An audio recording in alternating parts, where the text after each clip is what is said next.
कभी अगर बनना हो तो बाज बनना, लेकिन कभी तोता मत बनना। तोता बोलता तो बहुत है, लेकिन ज़्यादा ऊंचाई तक उड़ नहीं सकता। बाज बोलता बहुत कम है, लेकिन सबसे ऊंचाई पर उड़ता है और बाकी पक्षियों का राजा होता है, एक बाज। आज मैं आपको 5 ऐसे पॉइंट्स बताऊंगा जो कि हर एक इंसान को बाज से सीखना चाहिए और लाइफ की बहुत बड़ी लर्निंग है इन 5 पॉइंट्स में। नंबर 1, बाज की तरह अकेला चलना सीखो। बाज अकेला उड़ता है और बाकी पक्षियों के मुकाबले सबसे ऊंचाई पर उड़ता है। बाज अकेला उड़ेगा, लेकिन कभी भी चिड़िया और छोटे पक्षियों के साथ नहीं उड़ेगा। बाज हमेशा या तो बाज के साथ उड़ता है या फिर अकेला उड़ता है।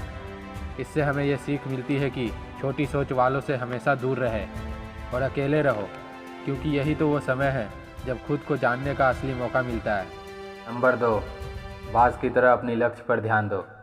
बाज का विज़न बहुत ज़्यादा क्लियर होता है और बहुत ज़्यादा स्ट्रांग होता है। बाज अपने शिकार को 5 किलोमीटर दूर से ही देख लेता है और जब एक बार उसे अपना लक्ष्य दिख जाता है तो फिर उसके बाद रास्ते में चाहे कितनी भी मुश्किलें क्यों ना आए, वो अपने लक्ष्य को हासिल करके ही दम लेता है। इससे भी एक बहुत बड़ी सीख मिलती है कि अपना विज़न क्लियर रखो और उसे हासिल करने में फिर चाहे कितनी भी मुश्किलें क्यों ना आए, पीछे मत हटो, उस बाज की तरह। नंबर 3, बाज कभी भी मरी हुई चीज़ें नहीं खाता। बाज कभी भी मरी हुई जानवरों को नहीं खाता, वो हमेशा ज़िंदा शिकार करता है और इससे हमें ये सीख मिलती है कि ये जो हमारा पास्ट है वो मर चुका है, तो अपने उस मरे हुए थॉट्स पर ध्यान मत दो और अपने आने वाली ताज़ी फ्रेश ज़िंदगी में ध्यान लगाओ। अपने पास्ट की पुरानी यादें जो तुम्हें तंग करती है उन्हें वहीं रहने दो जहाँ उसकी जगह है। अपने वर्तमान में उन्हें जगह मत दो। अगर एक बार तुम्हारा पास्ट तुम्हारे प्रेजेंट में आ गया तो तुम्हारा पास्ट तुम्हें कभी तुम्हारे प्रेजेंट में नहीं रहने देगा। पास्ट में तुम्हारे साथ कितना भी बुरा क्यों ना हुआ हो, वो सब यादें और थॉट्स मर चुके हैं और उस बाज की तरह बनो जो कभी भी मरी हुई चीज़ों को नहीं खाता। नंबर 4, मुश्किल समय में डरो नहीं। जब आंधी तूफान आती है तो बाज बहुत ज़्यादा एक्साइटेड हो जाता है।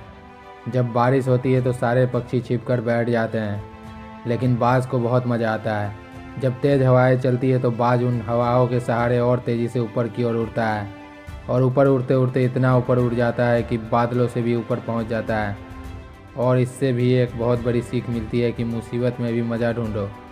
और नेपोलियन हिल ने एक बार कहा था कि हर बड़ी चुनौती अपने साथ एक बहुत बड़ा अवसर लेकर के आती है।